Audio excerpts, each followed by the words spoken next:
देखो भाई, इस वीडियो में क्या करेंगे, जो आपका टेस्ट हुआ था ना उसके जो मैथ के 10 क्वेश्चन थे उनका सॉल्यूशन करेंगे। ठीक है, इजी इजी क्वेश्चन थे, तो चलो स्टार्ट करते हैं। पहला क्वेश्चन क्या कहता है आपका कि find the number of sides of a polygon in which number of diagonals are 27। तो देखो भाई, डायगोनल्स दे रखे तो इसका फॉर्मूला होता है n into n-3/2 is equal to number of diagonal.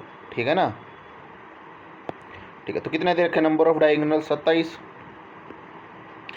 तो n इंटू n-3/2, तो यहाँ से सोल्व करेंगे तो n इंटू n-3 बराबर 54। 27 दूनी 54। तो देखो ये बन गया हमारे पास। ऑप्शन उठाओ, 6 रखेंगे तो 54 आएगा, यहाँ पे 6 रखेंगे इनकी जगह तो 6 6 माइनस 3 कितना? 3। तो 6 तिया 18। ठीक है, तो मतलब ए गलत है। 7 रखेंगे तो ये भी नहीं होगा। 8 रखेंगे तो 8 8 माइनस 3 5 8 5 40, ये भी गलत हो गया। तो 9 ऑप्शन रख के देखें, 9 रखेंगे तो 9 इंटू 9 माइनस 3 बराबर 54। ठीक है ना, तो ये आता है 54 आपका। तो डी ऑप्शन क्या हो जाएगा आपका राइट आंसर। ठीक है, ये क्या होती है? Number n is equal to number of sides of polygon. ठीक है, अगला क्वेश्चन देखो। ये कहता है कि वह छोटी से छोटी संख्या ज्ञात कीजिए जिसे 5 6 8 9 से विभाजित करने पर प्रत्येक स्थिति में 3 शेष फल बचता है, रिमाइंडर 3 बचता है। तो देखो 5 6 8 9, इन तीनों का जो एलसीएम होगा वो कितना आएगा? 360। और इस एलसीएम में कितना रिमाइंडर बचना चाहिए? 3, तो +3 कर देंगे। तो सबसे छोटी संख्या कितनी हो जाएगी? 636। ठीक है, बी ऑप्शन क्या हो जाएगा? राइट आंसर हो जाएगा। अगला क्वेश्चन देखो।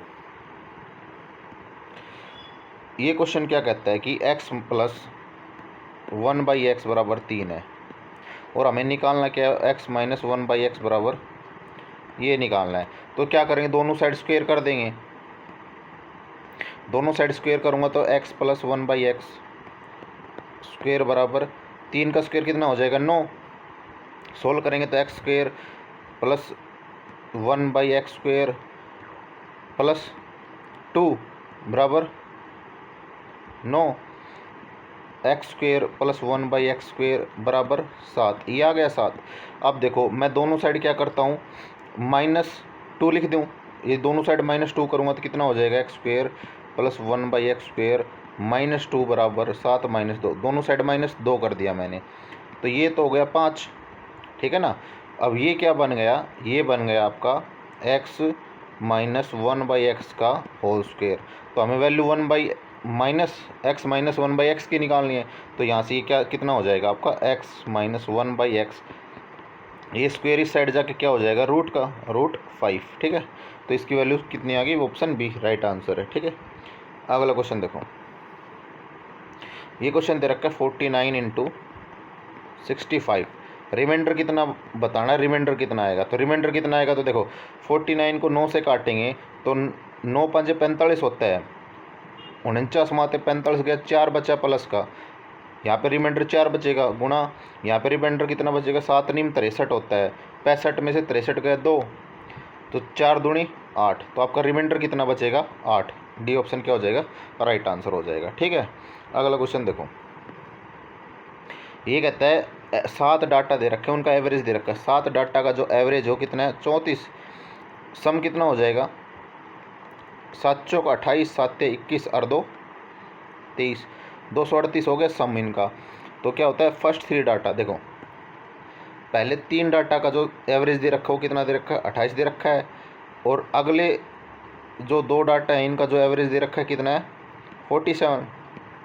टोटल डाटा कितने हैं? 7 हैं। 3 और 2 5 हो गए, कितने बचेंगे? 2 ही बचेंगे ना, 2 डाटा और बचेंगे। ठीक है ना, तो अंतिम 2 डाटा का औसत बताना है।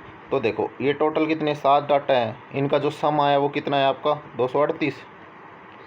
तो इनका जो सम हो जाएगा कितना हो जाएगा? 8 या 24, 3 दूनी 6 और 2 8, 84। ठीक है ना, इसका कितना सम हो जाएगा? 47 दूनी 94। ठीक है, बराबर कितने प्लस जो इनका जो सम होगा वो मान लेते हैं हम कितना हो जाएगा? x मान लेते हैं, सम इसका x है, तो x बराबर कितना हो जाएगा? 238। तो यहाँ से जो x की वैल्यू आएगी वो कितनी आएगी? x बराबर 2, ये कितना हो जाएगा? 8 9 और 8 17। 178, इस साइड करेंगे तो 238 ये। अब देखो इसको सोल्व करेंगे तो एक्स की वैल्यू कितनी आएगी, 238 माइनस 178 कितना आएगी 0, 13 में से 7 गए 6, 60 आ गई। अब एक्स की वैल्यू यहाँ पे 60 आई है तो एवरेज कितना हो जाएगा 60/2 बराबर 30। ठीक है, तो इसका एवरेज क्या हो जाएगा 30 हो जाएगा इसका राइट आंसर। आ गई बात समझ में। अगला क्वेश्चन देखो,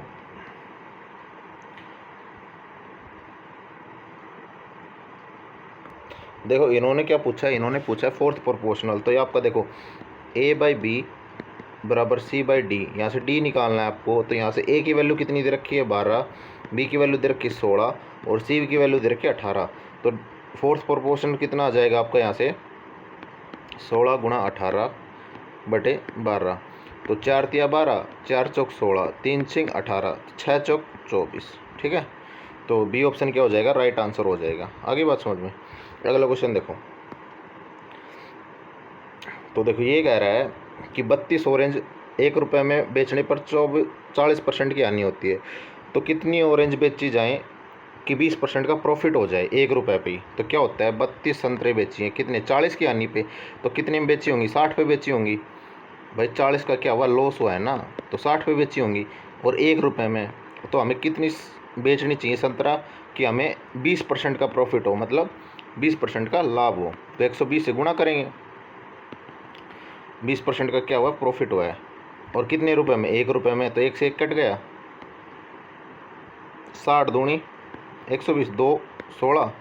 तो x की वैल्यू कितनी आ गई 16, मतलब हमें कितनी संतरा बेचनी होंगी 16 संतरा बेचेंगे तब हमें क्या होगा 20% प्रॉफिट होगा। अगला क्वेश्चन देखो, ये कहता है 5 आदमी 6 घंटे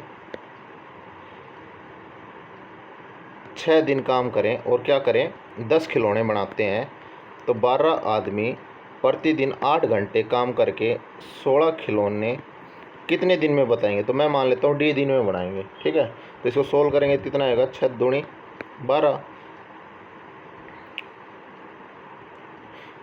अच्छा ये 10 खिलौने हैं ना, ये 10 है भाई। ठीक है, तो 5 दूनी 10, 2 तिया 6 कटेंगे, 8 दूनी 8 एकम 8, 8 दूनी 16, 2 से 2 कट गया। तो यहाँ से डी की वैल्यू कितनी आ गई 3 दिन आ गई। ठीक है, तो बी ऑप्शन क्या हो जाएगा 3 दिन।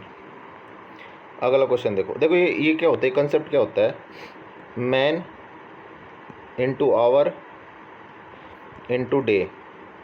ये किसके बराबर होती है आपके टोटल वर्क के बराबर होता है। ठीक है ना, यदि मैं क्या करता हूँ वर्क को इस साइड ले आता हूँ तो वर्क इसके नीचे आ जाएगा और ये क्या हो जाएगा यहाँ से मान लेते हैं कोई कांस्टेंट हो गया के। ठीक है ना, तो ये क्या हो जाता है फॉर्मूला बन जाता है M1H1D1 W1 बराबर किसके हो जाएगा M2H2 इंटू D2 बराबर W2। ठीक है ना, तो ये क्या हो जाता है फॉर्मूला क्रिएट हो जाता है। ये याद होने के बाद इसको डायरेक्ट अप्लाई कर सकते हो और आंसर जल्दी आ जाएगा। अगला क्वेश्चन देखो, 30 किलोमीटर घंटे की गति से 100 मीटर लंबी ट्रेन एक आदमी को कितने समय में पार करेगी। तो देखो फॉर्मूला क्या होता है speed into distance upon time. तो हमें टाइम निकालना है, तो टाइम कितना हो जाएगा टाइम बराबर डिस्टेंस अपॉन स्पीड। डिस्टेंस कितनी दे रखी है 100 मीटर, स्पीड कितनी है 30 मीटर पर सेकंड, किलोमीटर पर घंटा है ना, तो इसको मीटर पर सेकंड में बनाऊंगा तो कितना हो जाएगा 5/18 से गुणा कर दूंगा। तो ये क्या आ गया मीटर पर सेकंड में आ गया। तो इसको सोल्व करेंगे तो कितना आएगा 20 5 100, 0 से 0 कट गई 2/3, ये 18 क्या ऊपर जाएगा गुणा 18, 3 छिंग 18 कितना आ गया 12 सेकेंड। ठीक है ना, तो बी ऑप्शन क्या हो जाएगा आपका राइट आंसर हो जाएगा। आगे बात समझो। अगला क्वेश्चन देखो, ये कह रहा है price of a sugar decrease by 30%, then how much percent the consumption increase so that the expenditure remain same. तो क्या पहले प्राइस कितना था 100 था, उसमें 30% का क्या हो गया लॉस हो गया, 30% का लॉस होगा तो अब प्राइस कितना हो जाएगा 70। ठीक है ना, तो ये कह रहा है कि कितने परसेंट की कंजप्शन की जाए कि भाई जो आपका एक्सपेंडिचर रिमेन सेम, ये सेम रहेगा, आपका जो खर्चा हुआ वो सेम रहेगा। तो कितने का इंक्रीमेंट होगा, हम मान लेते हैं कि भाई 30% का इंक्रीमेंट कर देते हैं। अब 30% का इंक्रीमेंट कितना होगा, 70 पे गुणा 100, ये कितना हो जाएगा, इसको सोल्व करेंगे तो कितना आएगा, 42 सही 6/7%, ठीक है ना। तो ये ऑप्शन क्या हो जाएगा आपका, राइट आंसर हो जाएगा। क्योंकि एक चीज़ देखो क्या होगा, जो कंजप्शन होगा ना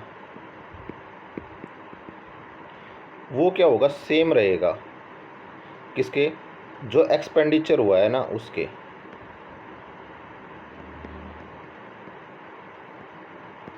ठीक है। क्यों, क्योंकि यहाँ पे क्या है, एक्सपेंडिचर सेम है, यहाँ पे एक्सपेंडिचर क्या आपका सेम है, ठीक है ना, इसलिए ये कंसेप्ट लग गया। अगला क्वेश्चन देखो, तो देखो शायद 10 ही क्वेश्चन थे आपके टेस्ट में मैथ्स के। तो वीडियो अच्छी लगी हो तो लाइक कर देना, शेयर कर देना और ग्रुप में जुड़े रहना, ठीक है। Thank you.